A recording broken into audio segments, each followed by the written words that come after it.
අද අපිට කියන්න තියෙන්නේ ආණ්ඩුව පත් වෙලා අවුරුද්දයි මාස 4ක් වෙනවා. මේ අවුරුද්දයි මාස 4ට දුන්න පොරොන්දු ඉෂ්ට වුණා. මොකද ආණ්ඩුවේ ප්‍රධාන කාර්ය මේ අවුරුද්දේ කමාරේ.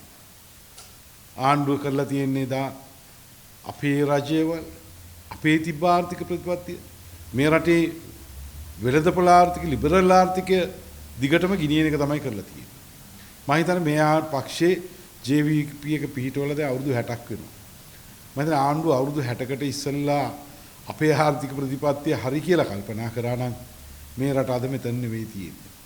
මේ රටේ ආර්ථිකය විනාශ කරන්න හොරකම වංචාව වගේම ජනතා විමුක්ති පෙරමුණේ ආර්ථික ප්‍රතිපත්තියත් බලපෑවා. දෙසරයක් ආව මේ රටේ කැරලි ජීවිත 15000ක් 20000ක් නැති වුණා.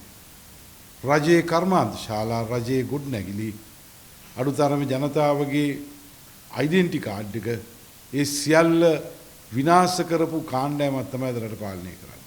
හැබැයි ඒගොල්ලෝ අලුතෙන් රටේ සැබෑ වෙනසක් සිස්ටම් චේන්ජ් එකකට ඇවිල්ලා පරණ ක්‍රමයේ මද ගිනියනවා.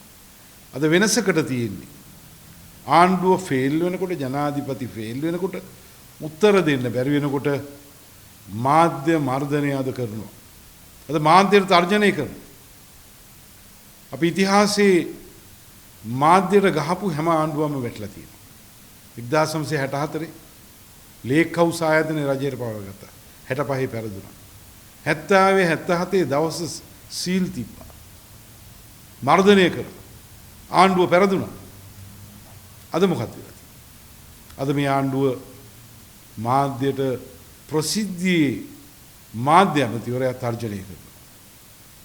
අපි අහනවා මාධ්‍යෙන් සමාජ මාධ්‍යෙන් බලයට ආපු ප්‍රචාරයෙන් බලයට ආපු මේ ආණ්ඩුව අද මාධ්‍ය මර්ධනය කරනවා. අපි හැම අවස්ථාවකම මාධ්‍ය මර්ධනය කරද්දී අපේ පක්ෂය අපි උදව් කරලා තියෙනවා.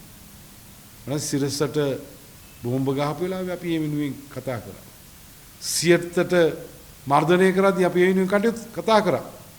අද අපි කියනවා අපේ නායකයාත් අපිත් අපේ පක්ෂෙත් පොදු විපක්ෂයේම මේ රටේ මාධ්‍ය ආයතනට හිරුට දෙරණට යම් තර්ජනයක් කරනවා නම් ඒ වෙනුවෙන් ජනතාව සමග පාරට බහිනවා.